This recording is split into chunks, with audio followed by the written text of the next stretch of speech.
Hey everybody, I'm Bob Bakert with Jazz Guitar today, and we're here with Pat Martino's longtime manager, Joe Donofrio. Hey Joe. Hi, Bob.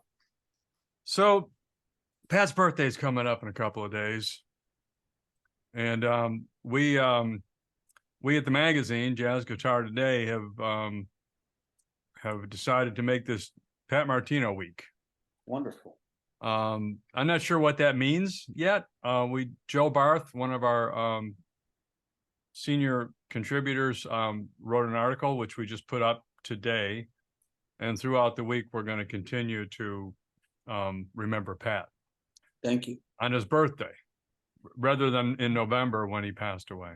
We may do something then too, of course. But so the reason I wanted to get a hold of you is and have a conversation with you, and if you're okay with it, is you were Pat's longtime business manager, a personal collaborator, and also a personal friend. 25 years, Bob. Yeah, 25 years. And when I talked to a lot of guitarists, and Pat's name is always in that top three. Sometimes it's number one, sometimes number two, number three. But anybody that I talk to, I'll say, well, who are the influences? It seems like it's never lower than five, So we're talking about Wes Montgomery, and people of that ilk. And so he's an incredibly influential guitarist and musician at that. And I guess, in all of your years working with him and all that, what is it about Pat and Pat's music that drew people to him so passionately? I'm not a guitar player, so I can No. only I Yeah. can only tell you from my perspective. He really had a way of he was like a magnet. Once you start talking to him and getting to know him, and he was very, very deep. So there was nothing superficial about Pat. And he covered a lot of territory. You could talk to him about a lot of different things, not just the guitar, or just not music. Talk to him about a lot of different things. And for me, it was a real learning experience with Pat, even though we were the same age. In fact, he'd tease me, I'm 6 months older than he is.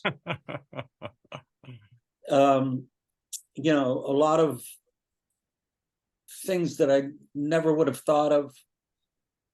His perspective, how he adapted, constantly adapting. Every time he had a setback, he knew how to adapt and come out of it even stronger. I admired that about him, considering what he went through in his life. And, it was just inspiring to be around him. I miss him. I bet you do. You're talking about what he went through in his life, other than the major event that everybody always brings up is the brain aneurysm, I believe it was. Yes. That caused him to forget how to play the guitar. And the story is well documented. In fact, there's a documentary on it about him having to learn how to play the guitar from scratch. Rick Beato, who's the top YouTuber for music He's wonderful, Bob. in the world, he's a friend of mine, which I'm glad to say that. But he did a thing on Pat, and he played some of Pat's soloing, and he said, and he did this after he had to learn how to play the guitar. It's just unbelievable facility. So whatever he forgot, he certainly had an aptitude in his DNA to bring it back again. In all of your years, with him, can you give me, I'll put you on the spot a little bit. You know, you can say, screw you, Bob, but can you give us maybe 5 moments in time where you really, really remember something that happened that was extraordinary with Pat? Now, see, Bob, if you would have given me some advance No, notice I on don't know. I this, didn't want to. I didn't want to. I did not give you you advance know, notice. I did not give you advance notice on purpose. I want you to just pull this from I'm your going to head. walk away from this and think of 10 things. Well, But then go with 10. We'll take 10. no, I said I'm going to walk away from this Oh, and then remember. okay. So ask me again. All right. In all of your years working with Pat, one of the greatest jazz guitarists specifically that ever lived, and you managed him for 25 years, and you were also his personal friend. I would like you to come up with maybe 5, and you've not going to 10, go to 10, but 5 moments in time that were particularly poignant that you would point to as, wow, this is something going on here.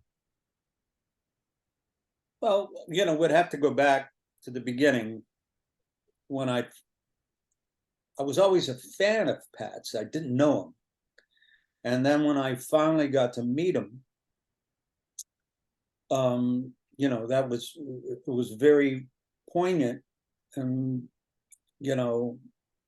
I was awestruck meeting, someone that I respected and admired. So I think that stands out, that first meeting, sitting with him and looking at him and listening to what he had to say. Do you remember where you were? Yes, we were at a diner that's no longer there now in Brigantine, New Jersey, where I live. Mm-hmm. John Mulhern brought him down to meet me, and we sat in a booth at the diner, and we got a chance to talk. And John had some ideas in mind why he wanted me to meet Pat, and I agreed because I agreed to the meeting just because I wanted to meet him. I was a fan, and this wonderful artist, and so that was my first recollection of meeting someone that I really admired and respected, and to sit across from him, not thinking that I was going to walk away with the idea of managing him. I didn't. That wasn't what this was about. Our meeting, that wasn't my initial intention. I wanted to meet him and talk to him and see if there was some way I could help him. Great. So that's number one. Do you know why John wanted? I mean, what was the purpose? What did John want you to get together for? Yeah, John felt that he needed someone because Pat did not have a manager. Mm-hmm. He had a booking agent, but he did not have a manager. And a manager takes on a different role, right? And he felt that he needed someone to help him. And coming out of the brain aneurysm, this was early on.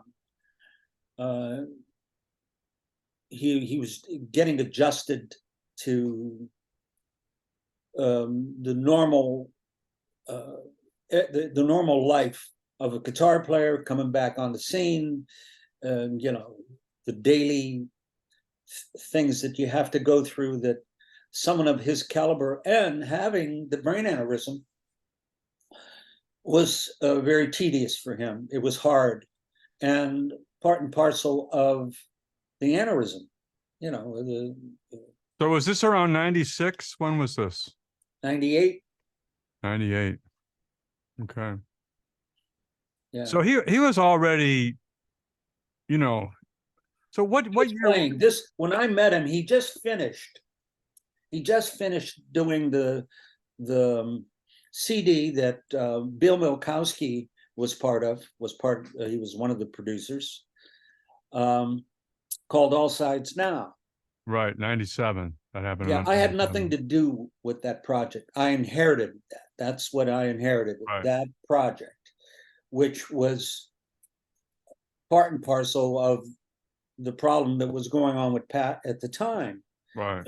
Had I been managing him prior to that, I don't know if that was something that would be something I would agree to, because he's just coming on to Blue Note Records, and you put him in a situation where he's recording with a lot of different artists. Right. Well, you can't tour those people.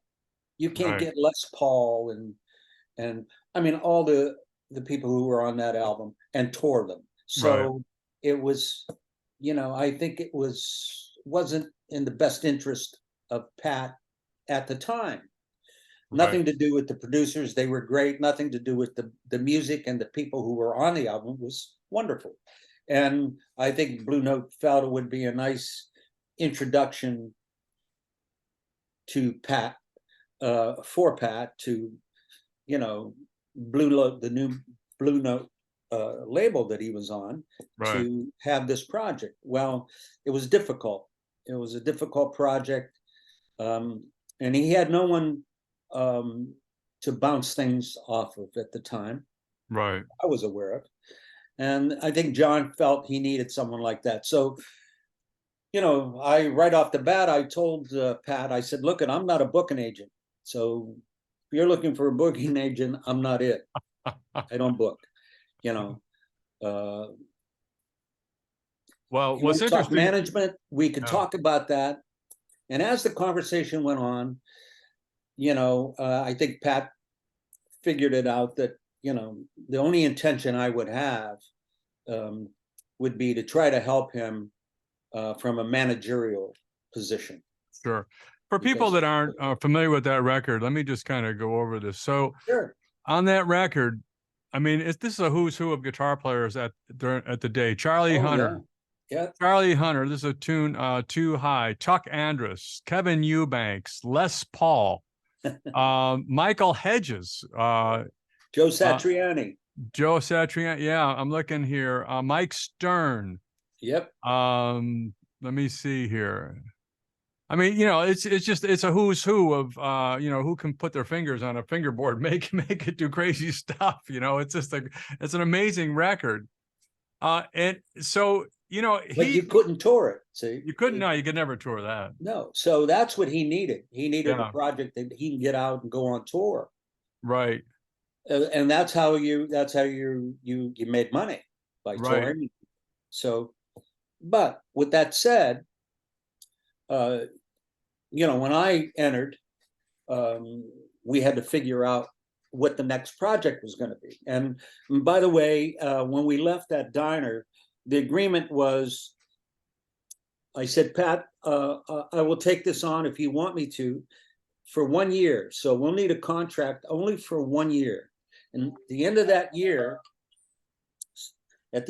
year, we'll decide whether we want to move forward. But for the 1 year, I will need a contract for me to put the time into it. sure. And he said, fine.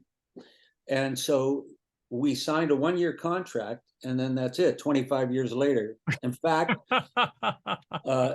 his wife, Ayoka, when Pat passed away about a couple months later, Aya called me and she said, I have something for you. She gave me the initial contract we had.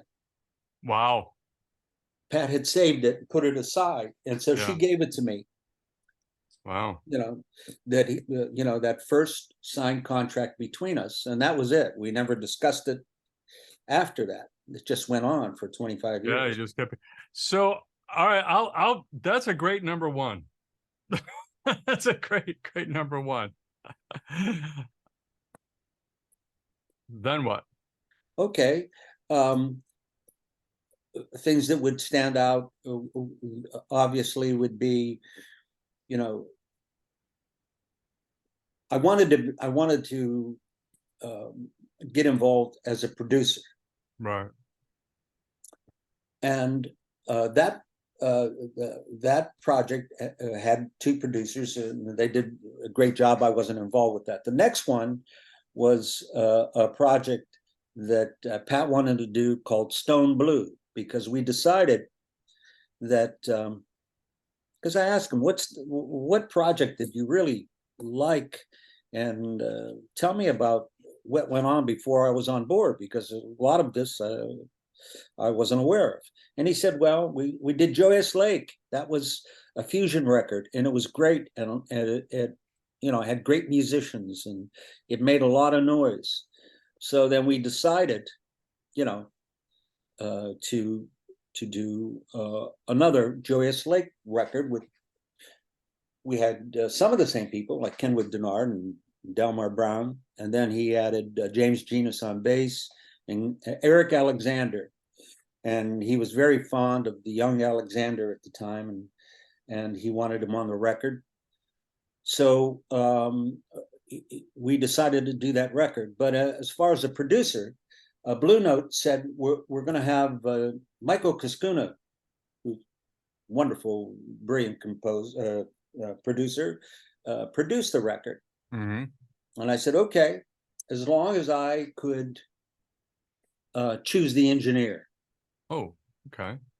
And and Bruce Lundvall, God rest his soul, he was so wonderful. He said, well, tell me who it is. I said, I will, and I'll send you his name, and you could, look it up, do whatever you want to do with it, and then we'll go from there. So he did. He called me up, and Bruce Lundvall said, look, we're going to agree to this. And it was Kirk Yano, I'm from Youngstown, Ohio. Kirk was from Cleveland. I knew Kirk, and he was teaching engineering at the time. In fact, that's how we met James Genus, through Kirk, because I think James was taking a lesson from Kirk at the time in engineering. So they agreed to have Kirk on the project, which really helped me because, I had the engineer's ear. Yeah. And that was very vital, I think, having some kind of control with the project. So then right after that record, from then on, I became the producer. Mm-hmm. And Kirk Yano was the engineer. Wow. And then we went on from there. Kirk, learned a lot from Kirk, and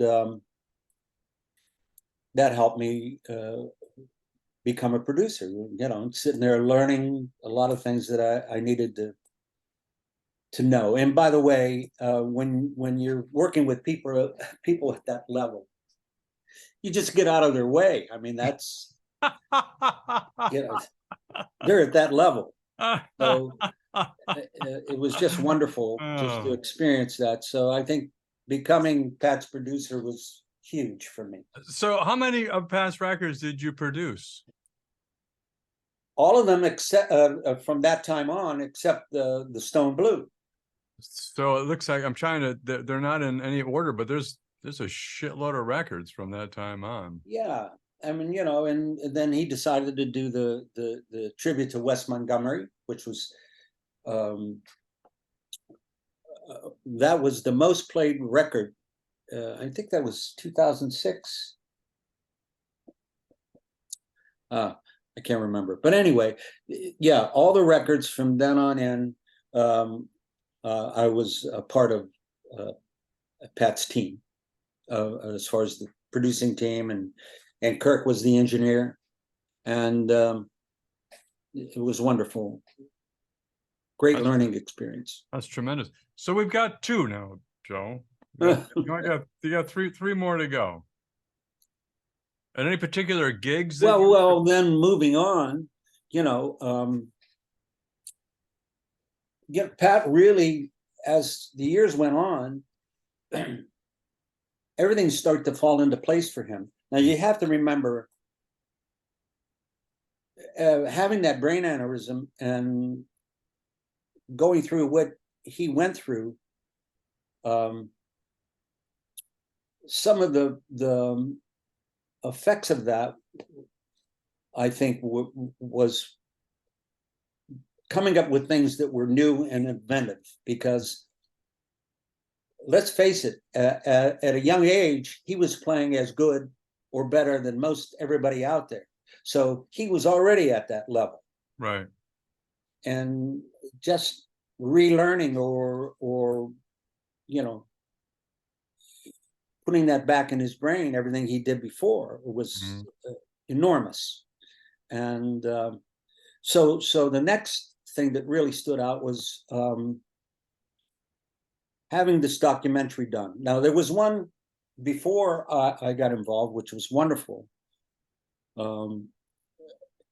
You know, and that was Open Road, Phil Fellow. Phil Fellow was magnificent. Was a great. I still once in a while put it on and watch it. It was wonderful, and that's the one that has George Benson talking and Pat's father and so many. It's just a wonderful put together documentary, and it's called Open Road, and it's still available. So, you know, we wanted something that was more current on what he was going through and what had happened since then. Right. Which, you know, we decided on doing the here and now, and it was a wonderful producer from England, Ian Knox, that took the project on, wanted the project, and this was more so about what Pat went through, was what his thinking process was, how the brain worked. I mean, it was amazing what they did with that documentary. If you haven't seen it, I think it's a good one to see, because it put Pat through his paces on what happened after that whole Open Road experience, Right.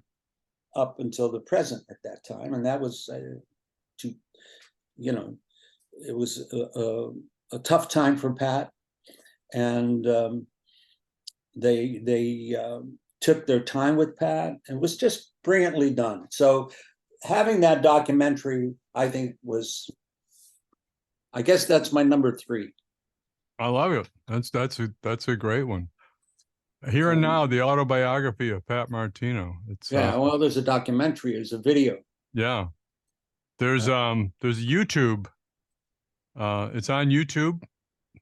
Yes. You can look at it there if you like. Mm-hmm. So I highly recommend that people jump on board that. There's also obviously a book. It's a 300-page. Yeah, let me, you know what? I'm going to grab this cover a second, because I'm not giving you the correct title. No, that's the correct title. Title is Unstrung. Oh, Unstrung. Well, I'm looking at Here and Now, the autobiography. Oh, that's the book. Yeah. That would be number 4, the book. Okay. This is Unstrung here. This video was wonderful. It's just amazing. So I okay, I've got to. If you're a Pat fan, you should see this, and that, and then number 4 would be Here and Now. So I got a little ahead of myself. The book was magnificent. The book is Unstrung, and the video is Here and Now. So I've got a request. No. You got it reversed.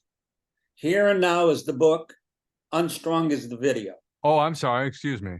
Okay. And I'm gonna give you number 5 real quick. If you All have right. to go.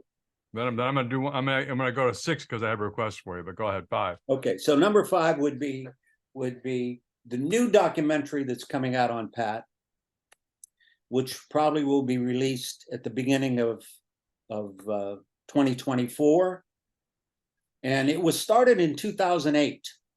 Oh wow! Yeah, and Pat went there, and there was a magnificent documentary on Pat, and so you're going to see. It'll be in film festivals, and it'll come out next year, and it really brings Pat up to date, and you know, until he passed. So it's a wonderful documentary that'll be out next year. I don't know what the title is going to be. They haven't told me, but the film company is from Italy, from Milan, Italy. When it comes out, just let me know, and we'll do a video on it. You know, we'll talk about it. I would love that. Yeah, because we're also, by the way, we're also on podcast now. So before I ask the last question, we wrap this up. I just want to do a little ad. Jazz Guitar today is on YouTube. We're on Facebook. Please subscribe to the magazine. It's free. Free. Costs you nothing. We send out 2 emails a week, Wednesday and Saturday, to let you know what's new. We publish new material almost daily. My partner in crime, Joe Perry, works his butt off to get all this information out to you. So it's free. We're on YouTube, we're on Facebook, we're on Instagram, and we're also on podcast. So you can go to all your Spotify's or wherever you pick up your podcast. You can take these interviews with you in the car or wherever it is that you listen to your podcast. So please subscribe, like us, share, follow. It really helps a lot. My new Ferrari needs gasoline. Well, listen, I was so happy that you did this. It's magnificent for guitar players, but even for people who don't play guitar. I mean, it's informative. You know, we've been at it over 5 years now, so we've been at it a while. So I've got one more question for you. And this is just because I want to. And live performance. Is there a specific live performance? And I'm going to just throw something, for instance, like Carnegie Hall or this festival or that festival that, you know, that where you were with Pat, where you just went, wow, this is it. This is Yeah, I could tell you what that is. That was 2001 live at Yoshi's. We were there to record that CD with Joey DeFrancisco and Billy Hart. Kirk Yano, he had the truck out. We were recording it live. And the audience, I have never seen an audience carry on like that audience did at Yoshi's. I mean, we actually recorded it. Some applause would last for over 10 minutes. I mean, seriously, we couldn't believe it. It was so breathtaking to experience it. So live at Yoshi's, that audience, that performance was magnificent. And I want to mention one more thing before we. Please. Yeah. The celebration of life that we had in November for Pat. Right. It was about 40 artists that came. And it was emotional because everybody came to pay respect to Pat. They got up on the stage and they played.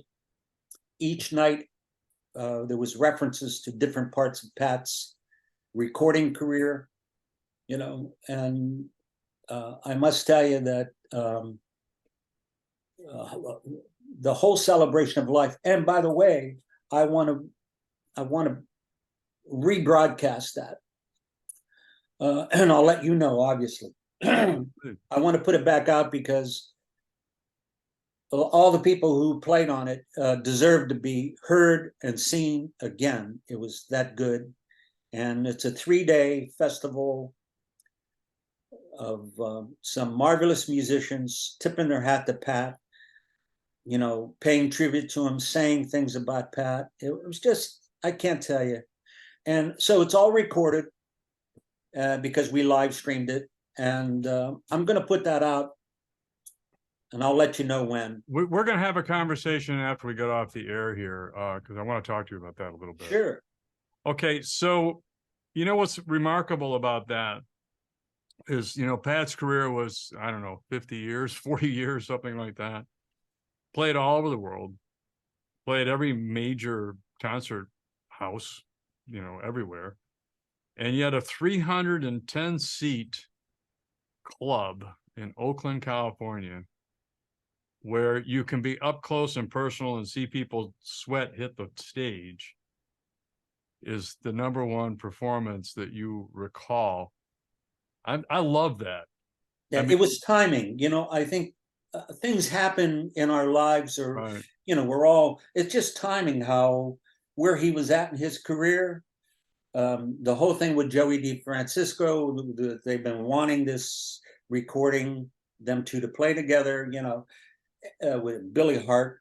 I mean, the timing, just was perfect. Right. So we don't always get that. Well, you know, I can't thank you enough for doing this today. Yeah, it was a surprise interview, Bob. You didn't tell me we were going to do this, but Well, I'm not. I Yeah. might have combed my hair. I don't know. No, screw that. I wanted you to talk right off your heart. Right. Well, I didn't you want did. you You to. got me. I didn't want you to rehearse. I didn't want you to think about it. I wanted it to come right out of you authentically as I possibly could, and I got it. I'm thrilled with this conversation. You know how I feel about you, Bob. We're friends, Yeah. and I treasure the friendship. And Oh, thank you. any way I could help you, I'm there. Oh, I appreciate that very much. I really do. Thank you. And it's great to remember Pat. It's great to hear you remember Pat. So, Bob Bakert, Joe Donofrio, celebrating the birth of one of the world's greatest all-time guitar players, Pat Martino. August 25th. August 25th. Happy birthday, Pat. Happy birthday, Pat. See you later, Joe. Bye-bye. Thank you, everybody. Bye-bye. Bye-bye.